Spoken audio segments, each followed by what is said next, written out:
So hello everyone and welcome back to my channel. लेकर हाजिर हूँ आप सभी के लिए एक और नया रोमांटिक कॉमेडी कोरियन ड्रामा जिसका नाम है क्वीन ऑफ टीयर्स। तो कहानी की शुरुआत में ही हमें मेल लीड ह्योनवू और फीमेल लीड हेइन की शादी दिखाई जाती है, जहाँ दोनों की काफी ज्यादा हैप्पीली एंड धूमधाम से शादी होती है। ह्योनवू अपने वॉइस ओवर से बताता है कि तब सबका कहना था कि हमारी शादी वेडिंग ऑफ द सेंचुरी है। कोरिया की सबसे अमीर और पावरफुल फैमिली की बारिश ने एक नए एम्प्लॉय से शादी की। हम दोनों हमारी शादी से बहुत ज्यादा खुश हैं। इसके बाद ही हमें इन दोनों के बहुत सारे स्वीट सीन्स दिखाए जाते हैं। इससे हमें भी लगता है कि दोनों अपने मैरिड लाइफ में बहुत ज्यादा खुश हैं। देन हम देखते हैं कि ह्योनवू ये सब एक इंटरव्यू के दौरान बता रहा था। वो आगे बताता है कि हमारी शादी को 3 साल हो गए, पर अभी लगता है कि जैसे कल ही तो हमारी शादी हुई। लोग हमेशा मुझसे पूछते हैं कि देश की मोस्ट पावरफुल फैमिली का हिस्सा बनकर और एक क्वीन का हस्बैंड बनकर मैं कैसा फील करता हूँ। तो इसका जवाब है कि मैं बस एक लकी इंसान जिससे मैंने प्यार किया, उससे मेरी शादी हो गई। इसके साथ ही हेइन का भी इंटरव्यू लिया जा रहा था। इसमें वो बताती है कि मुझे पता है कि लोग आज भी गॉसिप करते हैं कि ह्योनवू ने सिर्फ मेरी फैमिली और पैसों के लिए मुझसे शादी की, पर ये सारे रूमर सिर्फ इसीलिए फैलने शुरू किए कि मैंने दुनिया के सामने अपना फेस रिवील नहीं किया था। पर अब से ये सारे रूमर्स एंड गॉसिप खत्म हो जाएंगे क्योंकि आज मैं अपना फेस रिवील कर रही हूँ। जिसमें इंटरव्यूअर्स भी चुप हो जाते हैं। इधर ह्योनवू से उनके मैरिड लाइफ के बारे में पूछा जाता है, जहाँ वो बताता है कि हमारी लाइफ भी नॉर्मल कपल्स की तरह ही है। सुबह साथ में उठते हैं, साथ में ब्रेकफास्ट करते हैं, साथ में काम करने भी जाते हैं। इसी तरह दिन रात हम साथ में ही रहते हैं। पर असल पे हम देखते हैं कि ह्योनवू और हेइन अलग अलग कमरे में रहते हैं। घर पे तो उनकी ना के बराबर बात होती है, खाना साथ में खाते तो हैं, पर डाइनिंग टेबल के दोनों एंड में बैठकर दोनों साथ में ऑफिस तो जाते हैं, लेकिन दोनों अलग अलग डिपार्टमेंट में काम करते हैं। हेइन इस क्वींस ग्रुप की सीईओ थी और ह्योनवू था क्वींस ग्रुप के लीगल डिपार्टमेंट का हेड,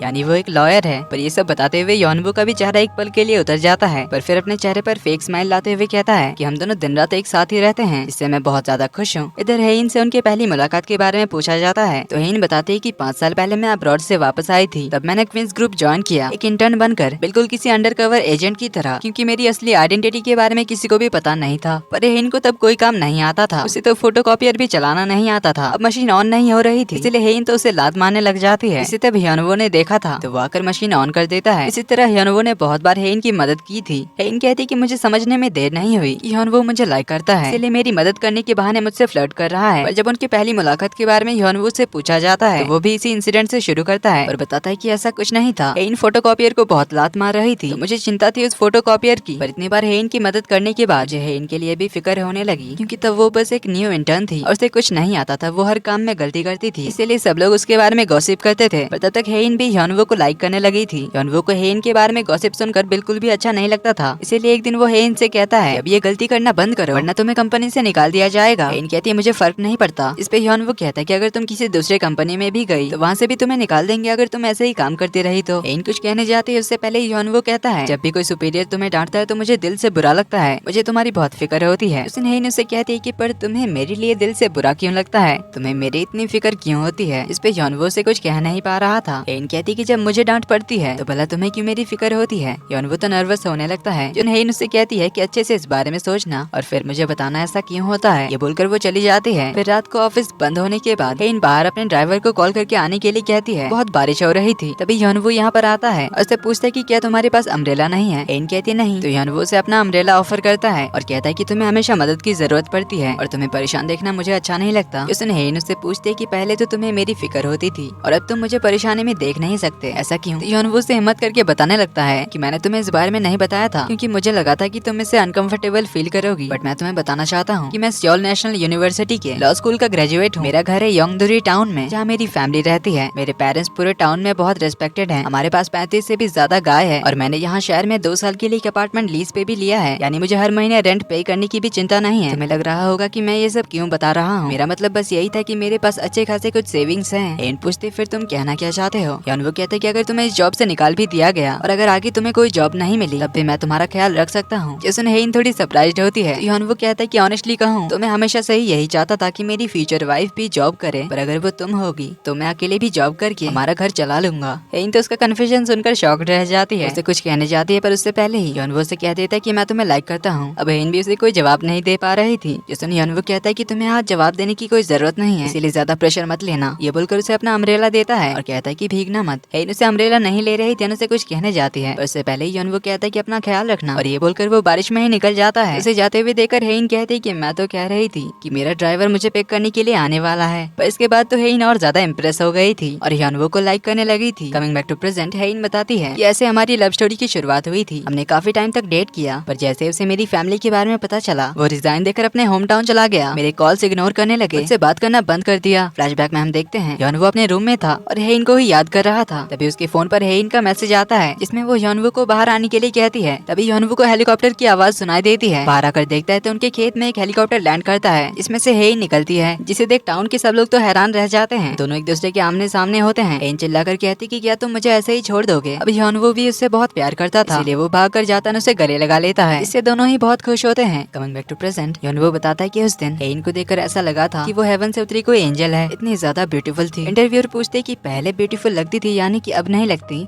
उसने यॉनवू थोड़ा नर्वस होते हुए कहता है कि ऐसा नहीं है, वो तो अब भी एक एंजल ही है। मैंने आपको इतनी बार बताया ना कि मैं अपनी शादी में बहुत ज्यादा खुश हूँ। मैं और हेइन एक बहुत ही अच्छी मैरिड लाइफ बिता रहे हैं। अब भी हम दोनों एक दूसरे से उतना ही प्यार करते हैं जितना 3 साल पहले करते थे। पर यॉनवू को देखकर साफ पता चल रहा था कि वो झूठ बोल रहा था। अब आखिर इनके बीच क्या प्रॉब्लम है ये तो हमें आगे ही पता चलेगा। पर अगले ही सीन में हम देखते हैं कि यॉनवू के कुछ कलीग्स जो कि उसके लॉ स्कूल के फ्रेंड्स भी थे और ये सब भी यॉनवू के साथ क्वींस ग्रुप की लीगल टीम में ही थे। तो एक फ्रेंड बाकियों को बताता है कि यॉनवू हेइन को डिवोर्स देने वाला है और वो चाहता है कि हम में से कोई एक उसका अटॉर्नी बने और उसके डिवोर्स सेटलमेंट को पूरा करे। लेकिन ये सभी बहाना मारने लग जाते हैं। पर असल में ये सब क्वींस ग्रुप से डरते थे क्योंकि अगर इन्होंने कोर्ट में यॉनवू की साइड ली मतलब होगा क्वींस ग्रुप को अपोज करना। और आज तक जिसने भी क्वींस ग्रुप से पंगा लिया है वो बर्बाद हो चुका है। इसीलिए ये सभी कहते हैं कि आखिर यॉनवू भी तो एक लॉयर है तो क्यों ना वो खुद ही ये केस लड़े। पर ये सभी एक बात से हैरान होते हैं कि आखिर यॉनवू को डिवोर्स क्यों चाहिए। वो तो एक ड्रीम लाइफ जी रहा है, कोरिया की सबसे अमीर फैमिली का दामाद बनकर। कोई पागल ही होगा जो ऐसी जिंदगी छोड़ना चाहेगा और क्वींस ग्रुप के खिलाफ जाएगा। इसके बाद हम हेइन को देखते हैं जो कि अपने ऑफिस आती है और अपने असिस्टेंट से पूछती है क्या मुझे 1 ट्रिलियन क्लब की ओर से ग्रुप चैट का इनवाइट आया। असिस्टेंट बताते कि नहीं क्योंकि हमारी मंथली सेल 900 बिलियन का है। हेइन कहती इतना भी बड़ा डिफरेंस नहीं है, 1 ट्रिलियन होने में बस 100 बिलियन का फर्क था।